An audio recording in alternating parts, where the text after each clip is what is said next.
السلام علیکم دوستو، آپ سب جانتے ہیں اور یقین رکھتے ہیں کہ قرآن کا ایک ایک حرف صحیح اور سچا ہے اور قرآن ایک معجزانہ کتاب ہے۔ قرآن نے کئی موقعوں سے بہت سے ایسے معجزات دکھائے ہیں جن کو جان کر انسان آج تک حیران ہے۔ قرآن کا ایک معجزہ یہ ہے کہ قرآن نے بہت سے واقعات کی پہلے سے ہی خبر دے دی ہے، جس کو ہم پیشن گوئی کہتے ہیں۔ آج ہم قرآن کی سچ ثابت ہونے والی ایک پیشن گوئی کو آپ کے سامنے ایکسپلین کریں گے۔ چلیے شروع کرتے ہیں۔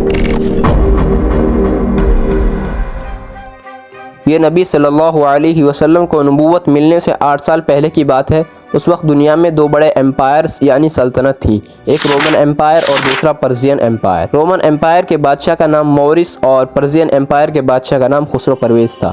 ایک فوکاس نامی کمانڈر نے مورس کے خلاف بغاوت کر کے اس کی سلطنت پر قبضہ کر لیا اور اس کو قتل کر دیا۔ خسرو پرویز کو جب اس کی خبر ملی تو مورس کا بدلہ لینے کے لیے اس نے رومن امپائر پر حملہ کر دیا، کیونکہ اس پر مورس کے بہت احسانات تھے اور وہ اس کو اپنا باپ مانتا تھا۔ سن 603 میں یہ جنگ شروع ہوئی۔ کچھ ہی سالوں میں پرزینز ایشیا مائنر تک پہنچ گئے۔ رومی ان کا مقابلہ نہ کر سکے، اس لیے انہوں نے افریقہ کے گورنر سے مدد مانگی۔ افریقہ کے گورنر نے اپنے بیٹے ہیراکلس کو ایک بڑی فوج کے ساتھ استنبول بھیج دیا۔ اس وقت رومن امپائر کی کیپٹل استنبول تھی۔ سن 610 میں ہیراکلس استنبول پہنچا تو اسے وہاں کا بادشاہ بنا دیا گیا اور فوکاس کو قتل کر دیا گیا۔ اسی سال نبی صلی اللہ علیہ وسلم کو نبوت ملی تھی۔ اب پرزینز یعنی پارسیوں نے اس جنگ کو مجوسیت اور عیسائیت کا نام دے دیا تھا، جس سے جنگ میں اور زیادہ شدت پیدا ہو گئی تھی۔ اس جنگ میں یہودیوں نے بھی پارسیوں کا ہی ساتھ دیا تھا۔ ہیراکلس بھی بادشاہ بننے کے بعد اس جنگ کو نہیں سنبھال سکا۔ سن 613 میں دمشق اور سن 614 میں بیت المقدس پر بھی پارسیوں کا قبضہ ہو گیا۔ سن 615 تک مصر تک پرزینز پہنچ گئے تھے اور اب سب کو یہ لگنے لگا تھا کہ رومن امپائر کا دنیا سے نام و نشان تک مٹ جائے گا۔ اس جنگ میں عرب کے کفار و مشرکین بھی پارسیوں کے ساتھ تھے اور وہ مسلمانوں سے کہتے تھے، دیکھو ایران کے آتش پرست فتح پا رہے ہیں اور تمہاری طرح نبیوں اور رسولوں کو ماننے والے ہارتے جا رہے ہیں۔ مجوسیوں کی طرح ہم بھی تمہیں اور تمہارے دین کو مٹا دیں گے۔ اس وقت قرآن کی کچھ آیات نازل ہوتی ہیں جو یہ ہیں: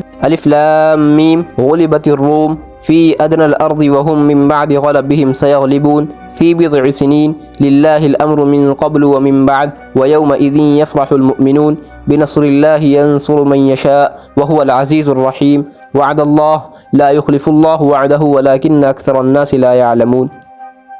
اللہ تعالیٰ فرما رہا ہے کہ قریب کی سرزمین میں رومی ہار گئے، لیکن اس ہار کے کچھ سال بعد ہی وہ دوبارہ غالب آ جائیں گے۔ ہر چیز اللہ ہی کے اختیار میں ہے، پہلے بھی اور بعد بھی، اور جس دن رومی غالب آئیں گے اس دن مسلمان بھی اللہ کی بخشی ہوئی فتح پر خوشیاں منائیں گے، اور اللہ جس کی چاہتا ہے مدد کر دیتا ہے، اور وہ بہت طاقتور اور بڑا رحم کرنے والا ہے۔ یہ وعدہ اللہ کا ہے اور اللہ وعدہ خلافی نہیں کرتا، لیکن بہت سارے لوگ جانتے ہی نہیں ہیں۔ جب یہ آیات نازل ہوئیں تو مشرکوں نے خوب مذاق اڑایا، کیونکہ اس وقت رومی سلطنت اپنی آخری سانسیں لے رہی تھی۔ سن 619 تک پورا مصر اور ایشیا مائنر میں باسفورس تک پارسیوں کا قبضہ ہو گیا تھا، لیکن اللہ نے قرآن میں اس کا وعدہ کیا تھا تو اس کو پورا ہونا ہی تھا۔ چنانچہ 622 عیسوی میں ادھر نبی صلی اللہ علیہ وسلم نے مدینہ ہجرت کی اور ادھر رومی شہنشاہ ہیراکلیس استنبول سے نکل پڑا۔ سب سے پہلے اس نے مجوسیوں کے مقدس شہر ارمینیا پر حملہ کر کے اس کو تباہ کر دیا۔ سن 627 میں نینوا میں رومیوں اور مجوسیوں کی فیصلہ کن جنگ ہوئی، جس میں رومی جیت گئے۔ اس کے بعد مجوسیوں نے صلح کر کے رومیوں کے قبضہ کیے ہوئے سارے علاقے انہیں واپس کر دیے۔ اس واقعے کے بعد بہت سارے مشرکین مسلمان ہو گئے